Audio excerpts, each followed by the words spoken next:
Hello again. This is our last devotional from Lent in Plain Sight on our week that deals with coins. So this is called Coins of Betrayal, and it's based on Matthew 26:14 through 16. Then one of the 12, who was called Judas Iscariot, went to the chief priests and said, "What will you give me if I betray him to you?" They paid him 30 pieces of silver.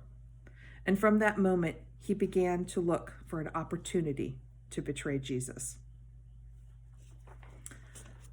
All it took was 30 pieces of silver for Judas to betray Jesus.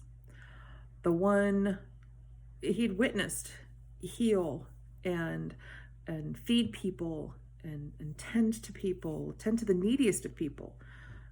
The person who taught him to love enemies, to forgive, to all the wonderful lessons Jesus teaches. Someone he got to be in the presence of for a couple of years. And it only took 30 pieces of silver for him to betray him. Forces us to think of the question, why do we so readily hand over what's priceless for a meager sum of money, or for a kickback, or a bribe, or a better promotion? People do it all the time. But why? Why is it that people are so willing to give up something priceless? Their integrity, their good name, their good character, their soul, for money. So the thing you have to ask is, so was it strictly money that motivated Judas, or did he already have an axe to grind? We don't know for sure. All we know is that he took the coins and then looked for a way to betray Jesus.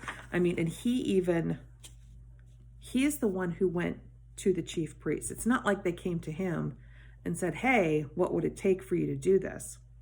He went to them looking for something, and they gave him their price. Which to me says it wasn't just about the money, that he was already looking for a way to benefit himself. Because the other thing too, if he goes to the chief priests and they know that he's their man, then when it all blows up and everybody gets arrested, he should be okay. Think about how often we sell out. We exchange what's priceless for our equivalent of 30 pieces of silver. How often do we do that? How often do we decide to not raise an issue? Because you know what? It's just not worth dealing with right now. I know I myself am guilty of saying, is this the sword I want to fall on? Is this the moment I really want to make a big fuss that could blow a lot of things up, that could cause a lot of problems? Is this the issue I want to make? Or do I want to hold my fire for something else? One of the things I recognize in being the stated clerk for the presbytery is that there are times I'm the one who has to make that call and say, no, this is the issue that we're going to take a stand on. And I don't care if you don't like it, this is the way it has to be. And it's complicated. Our relationship with each other is complicated. Our relationship with the scripture is complicated. Our relationship with money is complicated. We don't like to imagine ourselves as Judas. We don't imagine ourselves that we would sell out someone for money. But do we? How many of us have taken a job that maybe wasn't what we really wanted to do, but the money was too good to say no? I just watched a conversation between a couple of friends this week on social media because one of them got an offer in New York City as an RN, $100 an hour to work in the middle of the COVID-19 epidemic. And he's saying, I would do it I mean, for that kind of money, I'd go do it. But I don't think my wife would like it. Really? I mean, I understand wanting to go help. That I think is amazing when people are coming out of retirement to go do this and help because they need the help. But the only reason you do it is because they're going to pay you $100 an hour to do it. That to me doesn't seem like the right reason.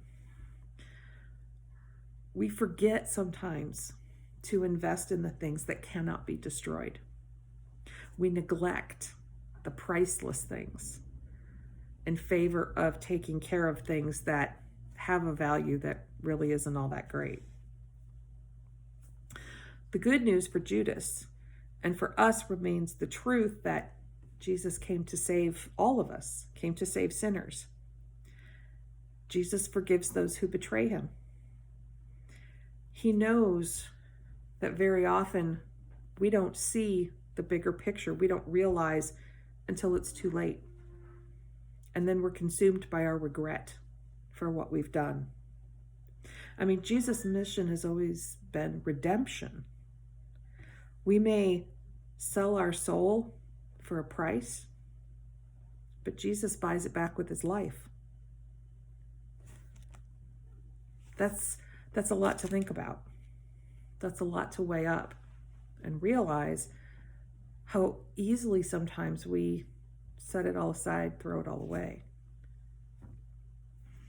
When Jesus gives up everything for us.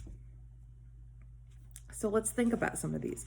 In what ways are you tempted to exchange your integrity for much less valuable commodities? That's a tough one. I mean, I already gave a couple of examples, but think of the different ways that we all sell out. And we do.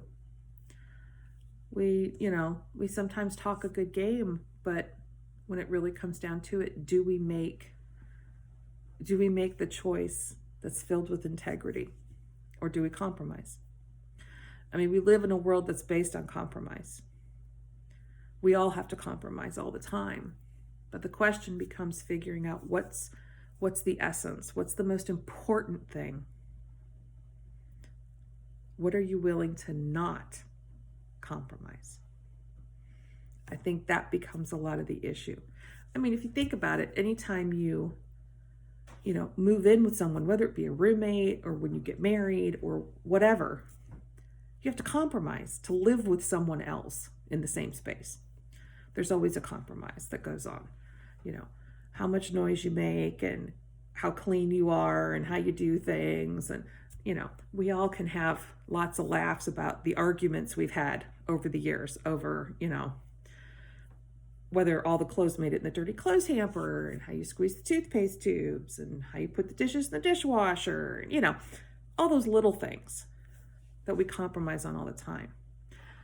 But it's understanding what you won't compromise, what you will not bend on. That's an important thing to learn about yourself.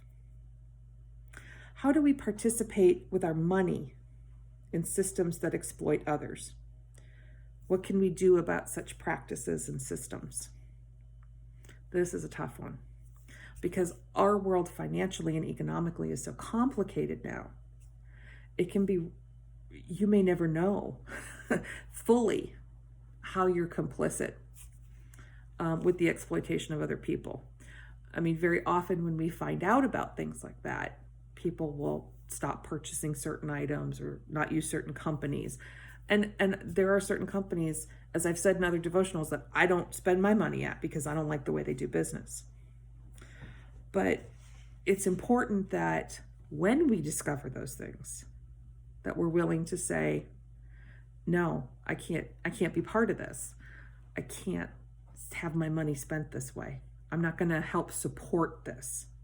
If you want to go ahead and do it, hey man, have at it, but you're not going to use my money to do it. What acts have you committed that you deeply regret? Make amends and ask God for forgiveness, knowing that God is merciful. We've all done things we regret. That's a fact of life. I don't think you get to be an adult and not have something that you regret. That's part of living. It's part of just being human. We never do everything right. We all have some regret.